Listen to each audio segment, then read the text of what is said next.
He wasn't supposed to be home that night. If he hadn't walked in early, if he hadn't stopped for just a few seconds, he never would have heard it. A quiet voice, breaking, desperate. Lena Brooks, whispering, shaking. "I'm running out of time." And in that moment, the billionaire realized something that chilled him to the core. The woman who cleaned his house was hiding a secret that could change both their lives forever. It was a truth that would upend everything he thought he knew about control, wealth, and the fragile human connections he had long ignored. And in the span of those few words, the world he had built for decades suddenly shifted. Before we dive deeper, let us know in the comments where you're watching from. We'd love to hear from you. And don't forget to hit that subscribe button so you never miss any of our upcoming videos. Because what happens next is a story of struggle, courage, and unexpected humanity that neither Lena Brooks nor Richard Hale could have anticipated. But who was she really? What was she hiding? And why did a man who trusted no one suddenly become obsessed with saving her? Because what he was about to discover was far more complicated than he ever expected. The stakes were personal, emotional, and raw. And the answers would come not through money or influence, but through moments of vulnerability, courage, and the quiet persistence of a mother fighting for her son. Lena Brooks, 51 years old, carried a life that had quietly fallen apart. She wasn't always like this.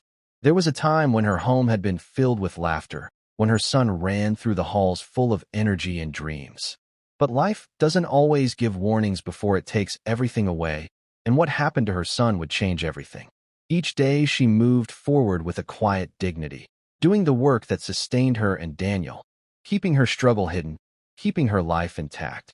Yet beneath the surface, exhaustion and fear were constant companions, and the choices she made every day were acts of courage no one outside her small world could ever see or understand. Daniel, her only child, wasn't just sick. He was dying, slowly and painfully, from a rare condition that demanded treatments she could barely afford and offered no guarantees. Lena Brooks was fighting a battle she could not win alone. She moved through hospitals, consulted doctors, exhausted her resources, and stayed awake through nights that stretched endlessly, listening to Daniel struggle for every breath. And what she was about to do, what she would have to reveal to Richard Hale, was something she never imagined anyone else would need to know. The weight of her life pressed down on her, invisible but undeniable, until that night in his mansion, when it all became real to someone else. Richard Hale had built his life on control. Every deal calculated, every risk measured, every person replaceable. His divorce had shattered the illusion of trust. The woman he had loved walked away with half his fortune and left him unwilling to trust anyone again. Relationships had become transactions, smiles had become calculations, and emotion was a liability. But Lena Brooks, the woman who cleaned his house and had once been invisible to him, was about to become a variable he could not control. Her vulnerability, her struggle, and the intensity of her quiet life pierced through his walls in a way he could not anticipate, forcing him to confront feelings he had long denied. That night, Lena stayed late. The rain battered the mansion, echoing like a drumbeat in the hallways. When she lifted the phone to her ear, her voice trembled. "I can't lose him. I just can't." Richard froze, not because of what she said, but because of how she said it. It was real, and real was something he hadn't felt in years. Lena Brooks was no longer a background presence. She was a life fully lived, fully burdened, and fully demanding acknowledgement. In that instant, Richard Hale realized that everything he thought he knew about control, influence, and human connection was about to be tested. That night, he couldn't sleep. Lena Brooks' words played over and over in his mind. Why did it bother him so much? Why did it feel different? Each detail of her struggle, each tremor in her voice, pierced the armor he had built around himself. For decades he had trusted no one, avoided vulnerability, and yet here was a mother's pain that demanded attention, empathy, and action.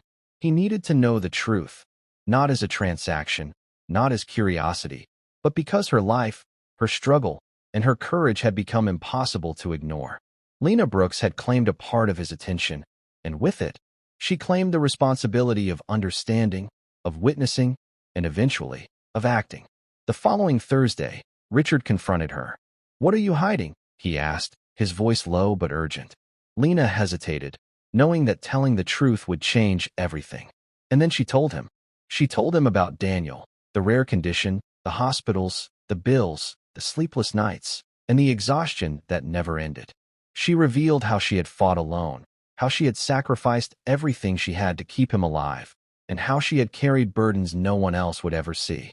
Richard Hale listened, and for the first time in decades, he saw someone entirely unguarded, wholly real, and deserving of care beyond anything he had known.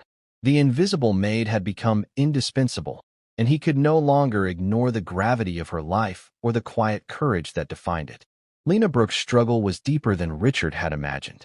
Hospital visits, painful nights, bills she could not pay, and the truth she never told anyone. She had already sold everything. There was nothing left.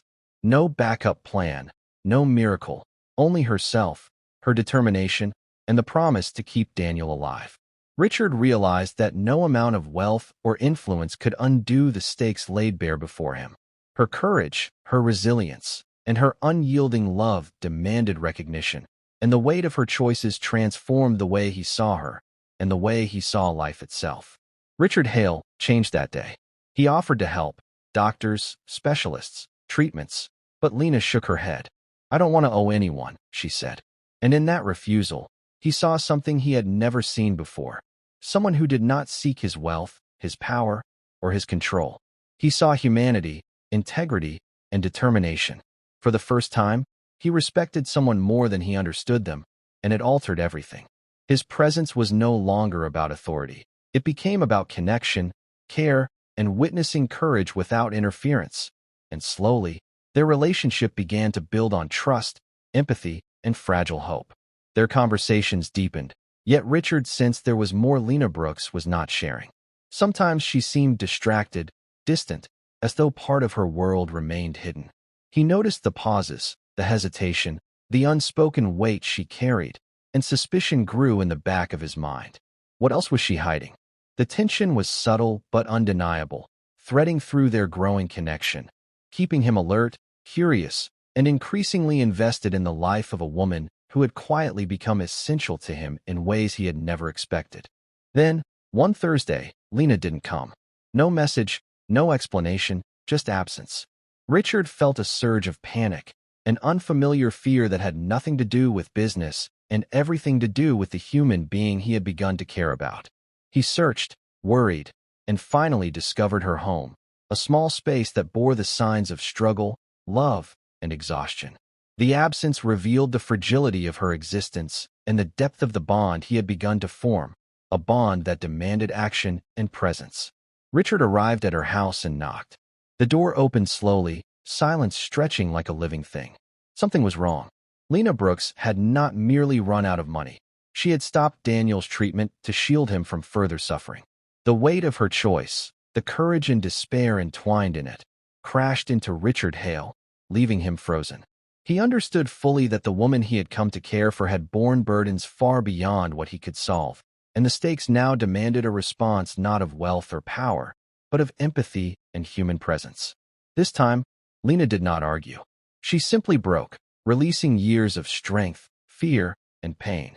Richard stayed, not as a billionaire, not as a man of power, but as a human being fully present, offering understanding and solidarity. In that moment, he realized that some battles cannot be won with money or control, and that true connection comes from being present, witnessing struggle, and choosing to remain when someone needs you most. That presence, that recognition, became a bridge, a bond that would change both their lives.